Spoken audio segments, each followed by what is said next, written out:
আচ্ছা আচ্ছা, কোনো ভয় নেই। আমরা জামাত ইসলামের পক্ষ থেকে এসেছি। আপনার বয়স তো বাংলাদেশে বড় হয়েছে, কোনোদিন জামাত শিবিরের লোক আপনাদের মন্দিরে হামলা করতে পাইছেন? পাইলে বলেন। হামলা হয়নি, আপনাদের কোনোদিন বলছে এলাকায় থাকতে পারবে না, এই কথা বলছে জামাত শিবিরের কোনো লোক?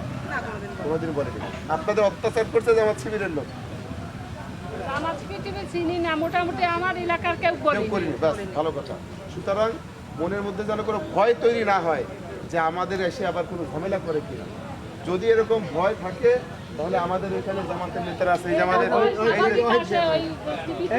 হ্যাঁ হ্যাঁ ভয় এরকম যখন ভয় লাগবে তখন আমাদের মোবাইল নাম্বারটা রেখে দেবেন। যেহেতু এখন যেহেতু আমাদের রহিত ভাই আছে, যেহেতু শোনেন কেন করেন, যেহেতু বাংলাদেশে এখন পুলিশ কাজ করতেছে না, মিডিয়ার কাজ করতেছে না, আর্মি কম কম আসতেছে, সব মিলে প্রশাসন কাজ করে, ভয় থাকা স্বাভাবিক।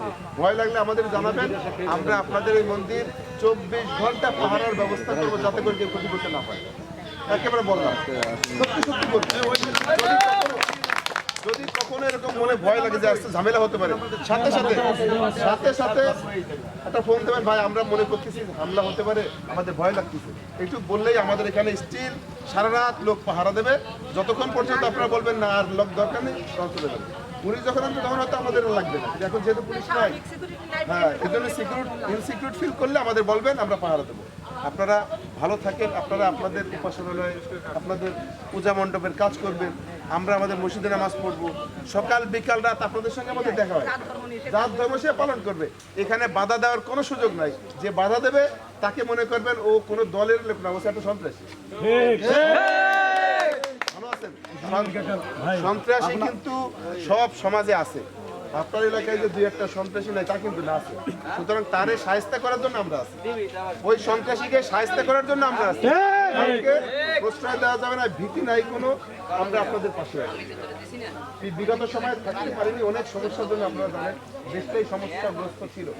সমস্যার পরে একটা পরিবেশ আসছে, আমরা আপনাদের শান্তি শৃঙ্খলা বজায় রেখে আপনাদের নিরাপত্তা দেওয়ার জন্য প্রস্তুত আছি। আপনারা অসুবিধা মনে করলে আমাদের কাছে জানাবেন, সর্বোচ্চ চেষ্টা করবো আমরা। ঠিক আছে? আমরা এই বাড়িতে এর পূর্বেও ফ্রি চিকিৎসা ক্যাম্প করেছি না জামাত ইসলামী?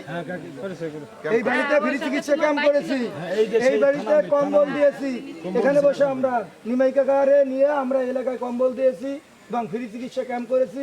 এবং আমরা তার সাথেও কথা বলেছি, আমার সাথে আজকেও কথা হয়েছে এবং গতকালকেও রাত্রে যখন আমরা শুনেছি সমস্যা হতে পারে, সাথে সাথে লোকজনকে পাঠিয়ে দিয়েছি এবং ওহিদকে দায়িত্ব দেওয়া হয়েছে এখানে সার্বক্ষণিক যে কোনো সমস্যা হলে বলবেন। এবং আমাদের সাথে সেনাবাহিনীর ক্যাম্পের সাথে 3টে মোবাইল নাম্বার দিয়েছে আমাকে বলছে যে কোনো সমস্যা হলে সাথে সাথে বললে তারা এখানে উপস্থিত হবে ইনশাআল্লাহ। আমরা আসি। ধন্যবাদ সবাইকে, ভালো থাকবেন। আমাদের জন্য